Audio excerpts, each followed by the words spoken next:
Bueno, voy a grabar otro capítulo. Esta es la toma 1. A ver si hay suerte y es la última también. Aunque ya veremos. No tengo muchas esperanzas porque me conozco. Te había dicho que iba a explicarte el tema siguiente, que son que es el test de Lagrange cuadrado con estimación de parámetros, pero unido a lo siguiente, el de Kolmogorov-Smirnov, pero me parece que va a quedar un capítulo demasiado largo, así que voy a dedicar este capítulo a explicarte el test de Lagrange cuadrado con estimación de parámetros y ya hablaremos de lo de Kolmogorov-Smirnov en el siguiente capítulo, que yo creo que va a quedar largo. Entonces,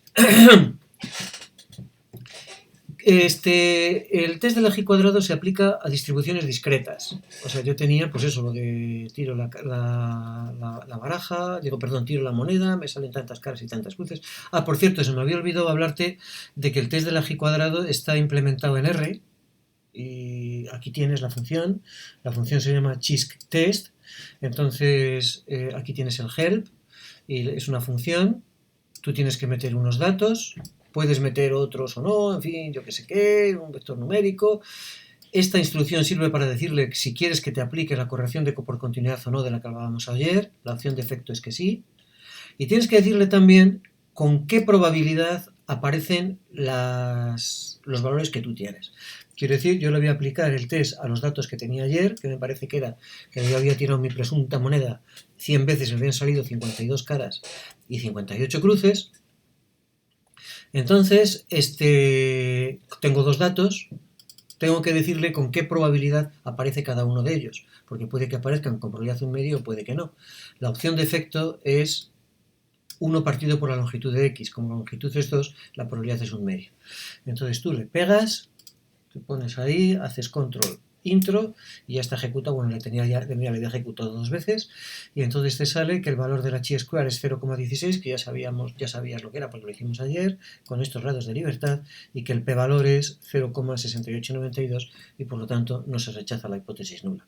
Si en vez de 52 hubiésemos tenido 38 y 62, pues me sale un p-valor de 0,01, que es más pequeño que 0,05, y la conclusión que se tiene es, mira, puede que tu moneda sea legal, pero lo que te ha pasado es muy raro, chavales. Lo que te ha pasado es muy raro.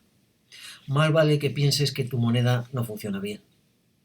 Y claro, y si en vez de 38, pues te sale 18 cruces y 82 caras, pues el p-valor ya sí que es una cosa inauditamente baja, y que te está diciendo, mira, si tu moneda es legal, ha pasado algo ultra raro, ultra raro.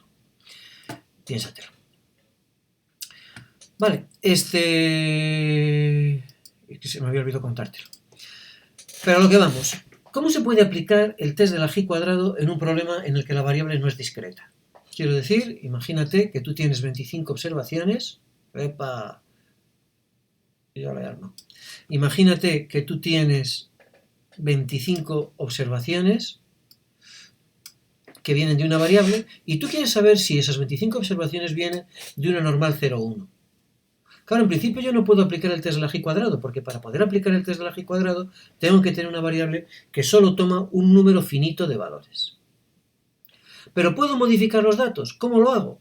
Digo, pues mira, selecciono 5 intervalos, que los he seleccionado así porque cada uno de ellos tiene probabilidad 0,2.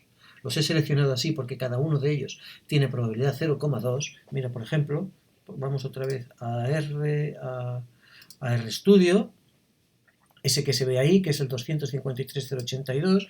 Yo le digo pnorm, vaya, se me olvidó cuánto era, pnorm 842, vale, pnorm.842 menos pnorm 253.253 y me sale que tiene probabilidad 0,2. ¿Vale? Entonces, lo que he hecho ha sido, voy a matar RStudio, lo que he hecho ha sido seleccionar 5 intervalos de longitud 0,2. Y ahora, en vez de quedarme con los valores originales de las variables, cuento cuántos de ellos están en el primer intervalo, cuántos de ellos están en el segundo, cuántos de ellos están en el tercero. Cuento cuántos unos he obtenido, cuántos 2s he obtenido, cuántos 3s he obtenido. Si mi hipótesis nula es cierta, si la hipótesis de que mis datos vienen de una normal 0,1 es cierto, entonces yo espero tener un quinto en cada uno de ellos y puedo aplicar el test de la G cuadrado como lo venía haciendo. Y ya está. Claro, y ahora dices, pero bueno, suponte que este problema que te estoy planteando no es real.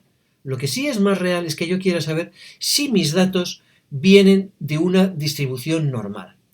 Vienen de una distribución normal, sin especificar ninguna de ellas en concreto. Yo solo quiero averiguar si mis datos vienen de una distribución normal. Claro, lo primero que uno piensa es que no hay ningún problema. Lo único que tengo que hacer es con los datos, estimo los parámetros, o sea, yo estimo la media de la normal como la media de mis datos y la varianza como la varianza de mis datos, y ahora aplico lo anterior a la variable con los parámetros que he obtenido. ¿Vale? Estimo primero los parámetros, y la media como la media de mis datos, la varianza como la varianza de mis datos, y una vez hecho eso, miro si mis datos se ajustan o no a una variable normal con esos parámetros. Y ya está. Y lo segundo que a uno se le ocurre es que estamos haciendo trampas.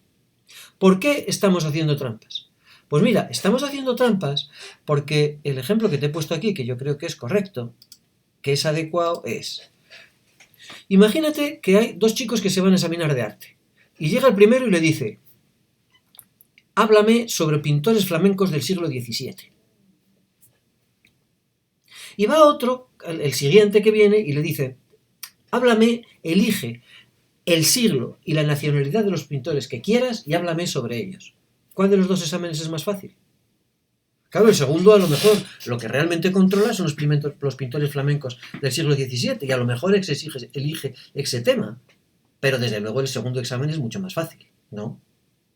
Eso es lo mismo que estamos diciendo aquí. No es lo mismo averiguar, contrastar si tus datos vienen de una normal que yo he elegido, que decirles a los datos, oye datos, elegir la normal a la que más os parezcáis y mirar qué tal os ajustáis a ella.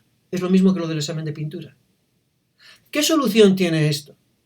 La única solución que tiene esto para que la cosa sea justa es, volviendo al terreno del examen, es ser más estrictos con las calificaciones del segundo examen que con los del primero. En el primero pues puedes permitir algunos fallos quizá, y en el segundo, hombre, encima que te dejo elegir lo que mejor te sabes, yo qué sé.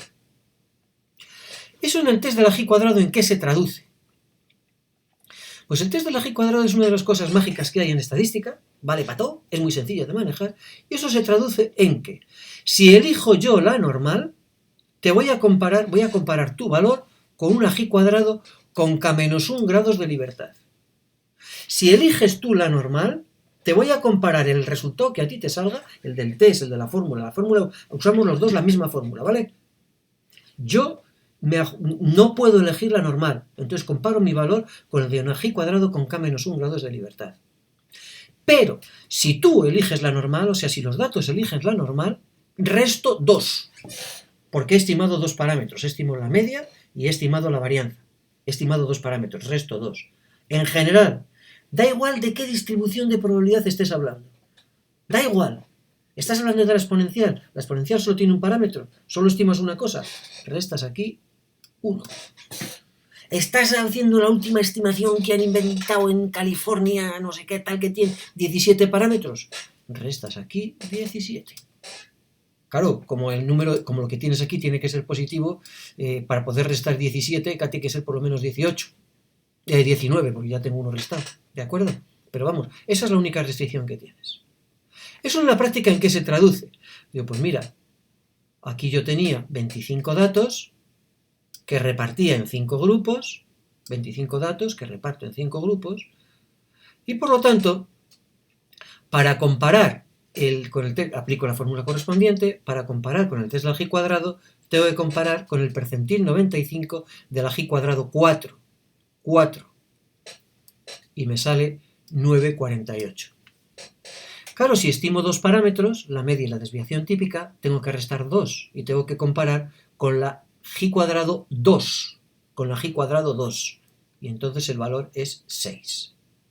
¿Eso qué quiere decir? Eso quiere decir, sí, que, estoy buscando la fórmula, que si como resultado de aplicar la fórmula del test de la G cuadrado, cuando comparo con la normal 0,1, que yo la he fijado, me saliera 7, yo no tengo fuerza suficiente como para rechazar la hipótesis nula.